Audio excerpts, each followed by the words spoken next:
So it's been about a month since the Elden DLC released, and everybody's either completed it, moved on, or given up, which makes it the perfect time for me to give my opinion on the DLC.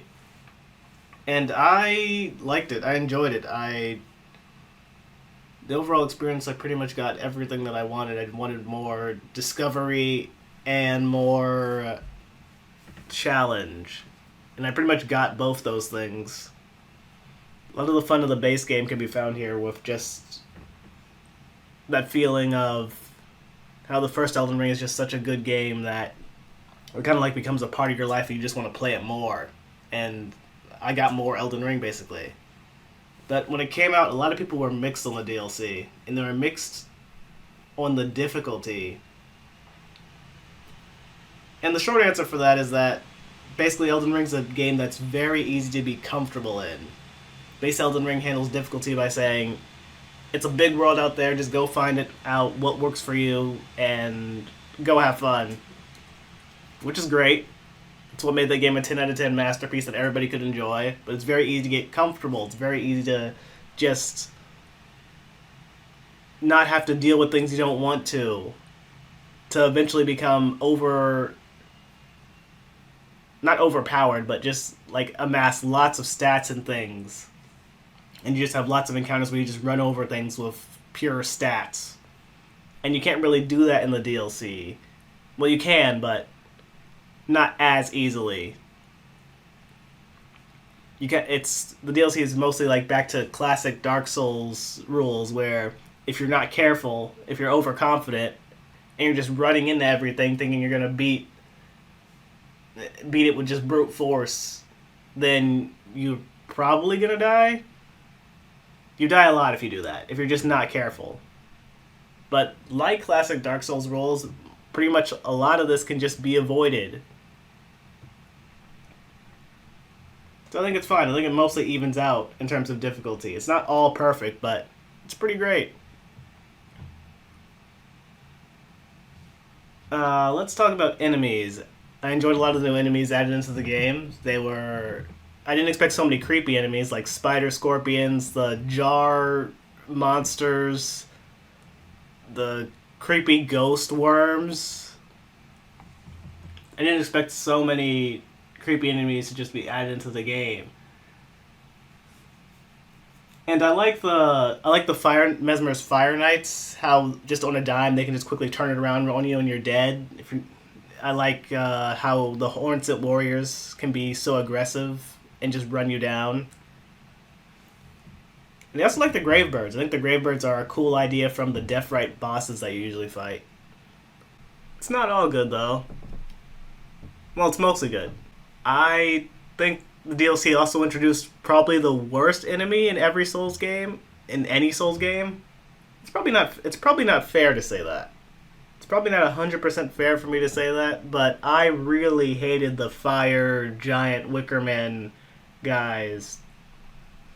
The giant burning men, they are so annoying. Usually any enemy in Elden Ring is fun to fight at least the first time. Even the Royal Revenants that teleport around and kill you if you get any distance from them, even they're kind of fun and challenging to fight.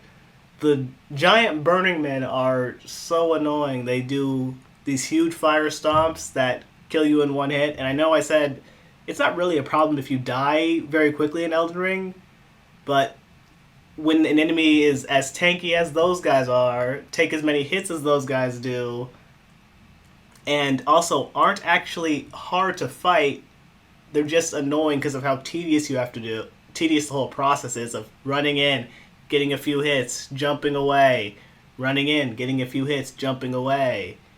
That whole process isn't really difficult to do. It's just tedious. And it somehow gets worse after the first one, because they give them homing fireballs that track you for days and raise the entire ground when they finally hit the ground. And they do this move repeatedly for some reason. It's like how the Rotten Avatars will do that move where they jump and they do a butt slam and they spread Scarlet Rot everywhere. but at least that's avoidable just by going to the back of them when you can.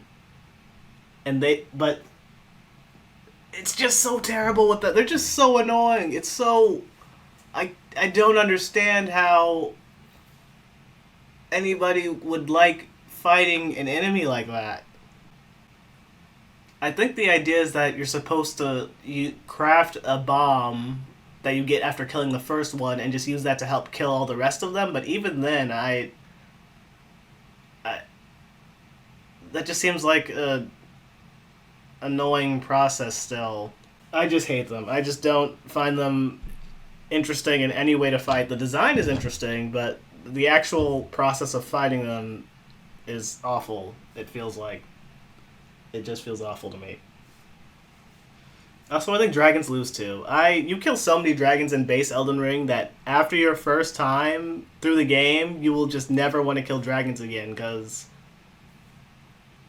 kind of like the fire giants, it's tedious but easy. You don't die to dragons anywhere near as easily as you could die to the giant burning men, but it's still tedious. The dragons move around everywhere. They jump back so far that they often just end up getting teleported back to their own location. Dragons get stuck on geometry all the time where they jump back or fly somewhere and they're just like on a cliff and you just have to wait for them to slowly get off the cliff and walk back towards you so you can hit them in the head again. I just don't like fighting dragons, and they made an effort to make them a bit more difficult, a bit more engaging by giving them lots of sweeping attacks. They made their stomp home a bit more, and it has like this fire AoE effect. For the Ghost Flame dragons, anyway, they made an attempt to make dragons a bit more difficult and more engaging to fight, but they're just still not that interesting to fight. They're big damage sponges that move around a lot. Anyway, that's how I see dragons. But overall, pretty much every other enemy in the game I liked fighting. The Black Knights were fun to fight. It was the first time you fought a twin sword enemy. Besides, like, the Godskin Apostle. The Inquisitors. Those Inquisitor guys, they're not difficult to fight at all, but they got interesting design. And I'm not going to go through every enemy, but in general, I just enjoyed a lot of the enemy variety. And presentation in general, I think the Elden DLC has had very good presentation. I remember the first time I was in Bellarat jail, the stairs collapsed behind you, and you're just stuck in this labyrinth with these jar monsters, and you're like, oh my god, how could they do these terrible things to get to people? To cut them up and put them into jars so their flesh fuses together. What a horrible thing to do. And you're like, oh my god, get away from me, you monster. I'll kill you where you stand. But it's just such a good first moment in the DLC when that happened. And also ends in that dungeon also ends in a pretty cool boss fight with a demi-human Yoda. I like the jagged peaks in the distance. I like the way the shadow air tree looks. When you go down to the abyss for the first time and you see its area infected by frenzy, there's all this build up. That has some of the best build up in a FromSoft game that I've seen in a long time. Maybe ever in that specific instance. Your mount gets scared. You start reading these messages about how to turn back. You can't fight it. Run away. It's hopeless. This place is forsaken. All this stuff. You see this whole area just burned to the ground and completely infected with frenzy. Just lots of moments. There's lots of moments like that where I think the game just really excels at building an environment for you. Oh, the muted colors in Charo's grave? The muted colors and the glowing foliage in Charo's grave is great too. So is the stone coffin path to the Putrescence Night. But I'm getting a little ahead of myself. I need to go back to bosses. And I did say overall I liked them. Again, not without their problems. The first fight, for instance, the Lion Dancer. The Lion Dancer is extremely aggressive, and he also has very low recovery time in between a lot of his moves. Which isn't really a bad thing. It's fine. It's a good challenge. It's a fun fight. But there is one or two moves that I think, with how with how fast he recovers from some things and how fast some of his moves come out, I just couldn't always dodge or even recognize that he was doing an attack sometimes. Sometimes it was because, like in a lot of FromSoft games, when a big enemy is right next to you and you can't really see them, you just can't really tell that they're doing an attack. And sometimes it's because those moves are just really fast with really low telegraphing. It's kind of difficult to deal with. But still a fun fight. Still a very fun fight. Rolana was fun. I like all of her phases. I like her, like how many combos that she has. It was pretty difficult getting used to that fight. With how aggressively she comes at you and runs down your health and all these combos that she has, you're like, oh my god, I can't handle this. But eventually you do learn it. Like all things in FromSoft games, you do learn it, and you get better. And that's the fun. That's the fun of these games. You learn it, you get better. Mesmer was good. I don't really have much to say about that. Meteor, Mother of Fingers. Meteor was good. Meteor, for how crazy the Miter, Mother of Fingers boss looked, like an Eldritch Bloodborne boss, it was actually kind of a standard fight. Besides their second phase, which has only really one or two new moves that are pretty crazy or pretty fitting for what you think a boss like this would do, she felt a bit standard. I don't know. Mostly I just remember her slamming a lot and shooting lasers at me, kinda. Just a bit simple compared to how she looked. She could spawn fingers, which was cool. Well, I mean, that's not cool, but it's interesting. Putrescence Knight, that fight was a fun surprise, especially when the horse and the knight do a team-up attack, a combo attack, like we're playing cross tag. And it's the only fight that I actually jumped in, that I used jumping as an actual way to dodge the enemy. You don't jump much in Elden Ring. You jump as a way to, like, do poise damage, and, you know, it's a very good move for doing poise damage and getting damage on an enemy, but you don't really jump that much as a way of, like, engaging with the enemy like you do for dodging. Sometimes you get a lucky dodge out of it where you jump, get a hit, and then your body is so low and an attack goes over you. That's always cool. It's cool how hitboxes are so precise sometimes. But yeah, that's a pretty fun fight. Wasn't too difficult. Gets extra points for jumping, gets extra points for the horse combat. Oh, Gaius. I did not like Gaius. Commander Gaius, he's got lots of weird moves. I shouldn't say weird moves. He's got very standard moves, but they're hard to avoid, either by getting distance or just by dodging them because of the timing of some of them. But his fight's not that interesting. The music isn't that interesting. The hitbox on some of his attacks have like lingering hitboxes where he does this charge and you'll dodge the attack and then you'll like still get hit by his ass. The boar's ass will have such a big hitbox that you'll still get hit by it after you dodge the attack. And I wouldn't say it was such a problem that they changed the fight so he starts in a different position so he's not always running you down. But they did change the fight so he's not always aggressively running you down after your first time in there.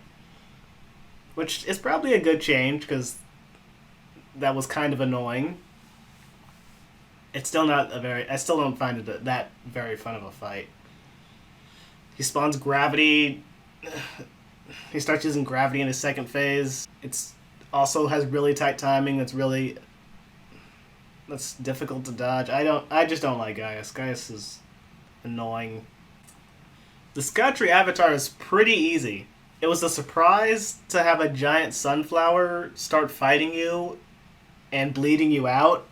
It was a funny surprise. It wasn't that difficult of a fight. I'm completely okay with it, though. Probably because I just didn't expect to be fighting a giant sunflower. Because lots of these DLC bosses have huge screen-filling attacks where it's like, hey, you gotta dodge this or you're gonna take 50 to 80% of your life. I think it's mostly balanced. It's pretty balanced. It's just balanced. Who else is a boss? Who else is a boss that I have to talk about? Bale. I remember Bale. Bale was. I did not expect the Dread Dragon to be this decrepit looking thing. His legs missing. He's got flesh ripped from his body. He's got this huge bone protruding from his wing that he stabs into the ground and creates huge lightning fire explosions. He's got a cool second phase where he gets the power of more dragon lightning and flies around and starts causing more explosions. When I was getting used to the fight, I did think maybe it was a little excessive how many huge attacks his second phase has. He's got Giga Flare. He's got several huge explosion attacks. But overall, the fight's actually pretty. It's fine. I think the fight's. It's fun. It's definitely fun. And it's fine. He's got the weird hitbox, though. He's got the weird hitbox where sometimes you'll dodge into an attack. You'll be like, alright, it's my time to get a hit. And you'll swing. And you'll swing at his head, because that's the only thing you can lock onto. Instead of his body, which you're right in front of. And you're like, I lost my turn. Now I just gotta wait to dodge again. I can't swing again. If I swing again, I'm gonna get hit. What else about Bale? Anything else about Bale? Really cool presentation. Cool music. Oh, you can use the gold summon sign in the arena. So that's also another reason I don't think it's that bad, because you get a free summon that doesn't raise his HP. Yeah, Bale's probably the only dragon that I really like fighting. I didn't like fighting any of the ancient dragons or Placidusax or Lord Fornication, whatever his name is. The Lord of Frenzy Flame. I'll just talk about him now. Lord of Frenzy Flame. I think I said earlier I loved the presentation of when you go down to the Abyss. And that section also has the perfect amount of stealth, which is not much. You don't want to be doing a whole lot of stealth in a FromSoft game, but when you're dodging those Frenzy Winter Lanterns or whatever they are, it's the perfect amount of it. Just a slight new thing that you can do, and it's over pretty quickly.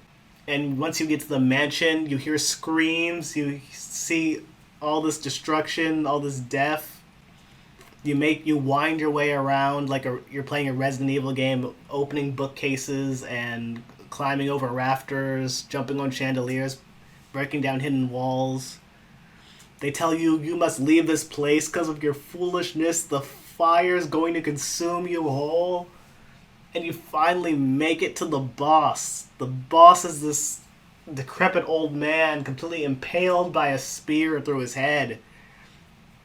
And once you beat the obviously not real first phase of the boss, he pulls out his own head and reveals himself to be the Lord of Frenzied Flame himself, now holding a damnation spear sword mix thing, and you gotta basically fight a god, and it was incredibly easy for some reason. I mostly think I know the reason. But it was just such a disappointment for that much setup and that much like building of tension and ramp up to the boss. It was just kind of disappointing for the boss to be that easy. Like, I don't want every fight to be a death march, but I mean, for the Lord of Frenzy Flame, a power that's supposed to be equal to a god or something, for it to take me like 4 tries on my first time was just disappointing. Everything with Frenzy is weak. Frenzy is just so weak in this game. I think I'm just going to move on from the Frenzy Flame, Lord of Frenzy Flame fight. Well, at least you get a Frenzy Greatsword. Oh, actually, wait, that's right. You don't get a Frenzy Greatsword. You get a regular greatsword, and maybe it does holy damage or something, but it's just a greatsword. The God of Frenzy Flame gives you a remembrance weapon that doesn't even do the thing that he's named after. Why does FromSoft hate Frenzy so much? Why is it so niche when Bleed and Frost can just kill an enemy very easily, very quickly, and you don't ever worry about Bleeding Frost not working. But Frenzy just doesn't work. It works as intended, which is it's not going to work on most things. I'm gonna stop talking about the Lord of Frenzy Flame boss fight because back to another fight I really loved. Saint of the Bud wrote. I actually forgot her name. Give me a second. Romina, Saint of the Bud. An excellent fight. She is basically Scarlet Quelaag, where she's half insect, half woman. All great fight. The music in that fight was great. The switch when she gets her second phase and she gets wings and starts flying around with spreading scarlet rot and scarlet butterflies was fun. I need a thesaurus. I use the words like fun and great a lot. I don't think I can use any word like perfect. Maybe I can use words like perfect. I don't know. I'll have to think about it. She's got a varied moveset. She's got mechanics that build off of Scarlet Rot as well, where she can detonate damage off you. And by the way, that I'll get to that a bit later, but that move is an Ash of War that came very much in handy later when I was playing this game. But yeah, that's a fun fight, man. Everything about that fight is pretty enjoyable. It's also a fun surprise because I just didn't expect the DLC to have a Scarlet Rot boss, much less that it would just be right in front of where I needed to go. It had like the perfect level of challenge for where I was at. I didn't talk much about Mesmer at all. But he's got a cool face too, and he's got a interesting moveset. He's got lots of delays on his moveset to just trip up your timing. It's a fun fight. It's fun to learn. It's fun when you get it right and start dodging some of these long combo strings. I wish that one of the things that you got from the Mesmer fight, though, I wish that one of them would be the snakes. You can't summon snakes. I don't know why you can't summon snakes. Summoning snakes would be cool. Instead, you get his spear, which obviously you're going to get a spear, or you get fire, lunge, jump attack thing? I'm not really sure. But you can't summon snakes, which is unfortunate. It'd be cool if you could summon snakes like it was Bloodborne. Good fight. Cool second phase. I think it's time to move on to the final area, which is the palace and the last boss of the DLC. The palace is a fun climb. A giant, pure white castle in the sky with giant staircases. If that doesn't say in-game DLC, then I don't know what does. Very classic design, very fitting place for a final boss to be. And it's a very fun climb, just getting through the tower. Fighting through all the divine beasts, guys. The Inquisitors are actually kind of weak. I don't even think it's because you're powerful at the end. I think the Inquisitors are just kind of weak. In general, they don't have that aggressiveness or combos that can really kill you. They can use magic, but there aren't even that many positions where they're put in to use magic that effectively against you. Even the big Inquisitors aren't that strong. They don't hit that hard. But you do fight those Divine Beast warriors who are pretty tough with how they just summon huge weapons to kick your ass with. And you fight an electric version and a wind version. You also fight an ice version, which at first did I say version? An ice variant. You fight an ice variant where at the first time I went through the DLC, I didn't even know there was an ice variant because you can get him to step off the cliff. And I did that by accident when my back was turned and I didn't even know what happened. And that was just a fun moment. But you fight your way up the tower, you make it to the Knights of Mikola fight, which I tried to do on my own. I tried to do all these fights without spirit summons or gold summons, which I did up until this point. And I just could not beat... You can probably do a build to beat all 5 of them very easily, but even after I beat Freya and the Hornsent, when 3 of them were running me down at once and I was getting constantly Scarlet Rotted, I would just have to say, you know what? I'm cool with just doing summons for this fight. This fight will be way more fun with summons. And it is. It's very fun. It's a very interesting, very fun fight. Where it's you, Ansabak, and Thalnir versus the Knights of Mikola now. Which, by the way, to circle back around, I was able to do the quests in the DLC very easily, which I don't think has ever happened in a FromSoft DLC. I'm perfectly fine if they make quest lines more straightforward or easier to do. I'm perfectly fine with that. That's one aspect of the game I'm perfectly fine with being easier. And after the Knights of Mikola, you finally get to the end of the DLC, which is Radahn and Mikola. Surprise, Radahn is back and he can walk. He can walk and he is ready to kick your ass and start a new world. And I didn't like this fight either. This was the first fight I felt... I think I said before that FromSoft said they wanted the DLC to be their most difficult content ever, which is kind of funny because Elden Ring is their most accessible content ever. The game's as easy as you want it to be. And a lot of people who play Elden Ring, some of them probably have never beaten another FromSoft game, or maybe they played one like when it came out and barely beat it, or just beat it once, or just got close to beating it, or just forgot about it. But I digress. In hindsight, there was always going to be conflict when they decided to make their most popular game, their most accessible game, and put their hardest DLC into that. I understand the desire, and I'm fully on board with hard DLC, but in hindsight, there was always going to be conflict with people. Which brings us to Radahn and Mikola, the first fight where I felt like this boss is difficult, and it's difficult for almost the sake of it needs to be difficult. What do I mean by that? I'm actually not sure myself. I don't know where I was going with that. However, Radahn's got a very simple, straightforward moveset, actually. He's got very fast, long-reaching attacks, so you can't really get away from him. If you try and dodge back, you're most likely just going to get hit by more of his attack strings.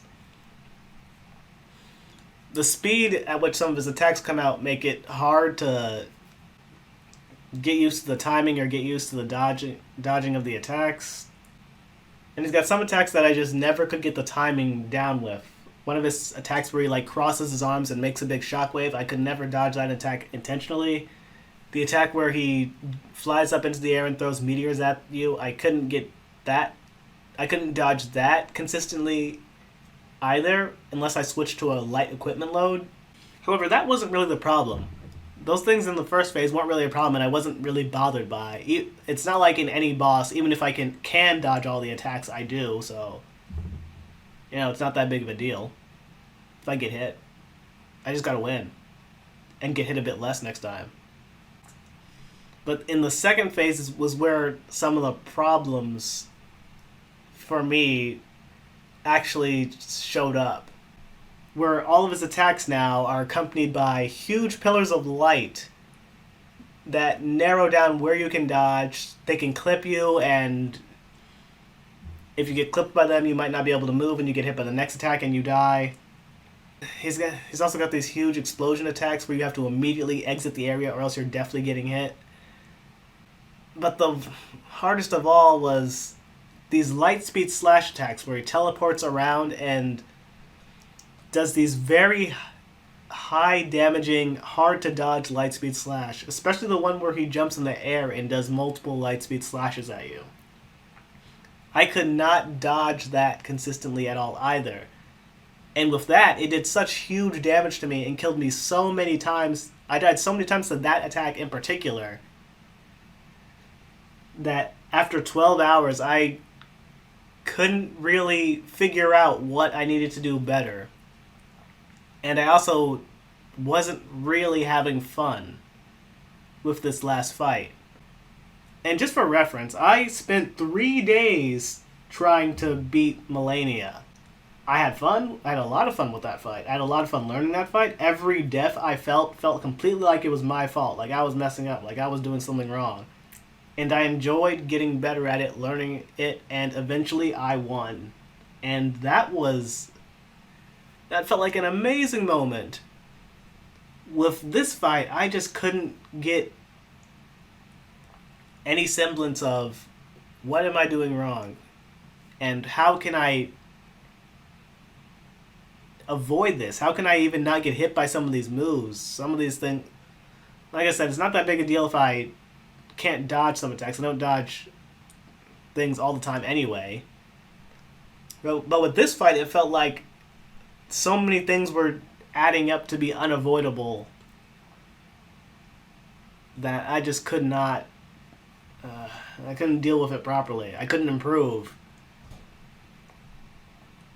And maybe I was a bit impatient. Maybe I was a bit too hasty to make my decision. But after a while, I decided.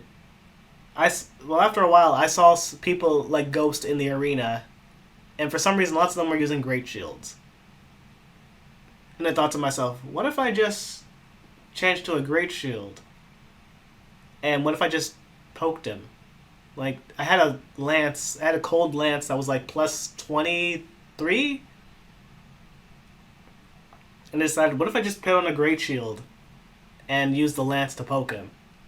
It didn't really change anything else about myself. And after that, I beat the fight in like 30 minutes. And suddenly the hardest boss that FromSoft ever made wasn't hard anymore. It was just kind of annoying for anything else that I tried against him. And eventually I did go back, fight Radon and Mikola. Using a weapon and a build that I actually liked. I did beat them. But it's just that concept of that so many things I couldn't find answers to. And how you can still just make the fight easy. It's just so many things in the fight that were hard for me to find consistent answers for. And I think maybe just in the future, pursuing difficulty, just pure difficulty, isn't the best idea. Maybe go for something like, I don't know, like a boss where you can like break off or destroy different parts of them to weaken their moveset, or just use jumping in more creative ways. Like in Sekiro, you can jump into lightning attacks to stun the boss and deal major poise damage. Why not something like that for Elden Ring? I don't know, it's something. Overall, the DLC was a great experience. I enjoyed so many moments of it. I just wish that the final boss felt a bit better to actually fight, or actually made me look forward to that fight. In the future, I'm probably just gonna, if I do the DLC in the future, or when I do the DLC in the future, I'm just gonna use a great shield and poke him, and it's just gonna be one last task I have to do rather than a climactic fight that I'm looking forward to. But yeah, that's my opinion on the DLC. A very good experience with just a little bit of a disappointing ending. I don't care. I'm going to put Radon back in the grave, and I'm going to put Mikola back in the cocoon where I found him. Just get him out of here. Okay, real quick. I know I didn't talk about weapons much because this is kind of running long and I've talked enough already, but I really do like a lot of the weapons that FromSoft added. Perfumer bottles and light great swords would be my favorite. Perfumer bottles are just so unique and flexible. I've wanted to use perfumer bottles like since Elden Ring released, and now I can finally do that, and they were great. And light great swords are just, they have like some of the smoothest, best looking moveset of any weapon in a FromSoft game. More weapons like these. These are fantastic to use. Completely satisfying in pretty much every way. And yeah, that's it for real this time.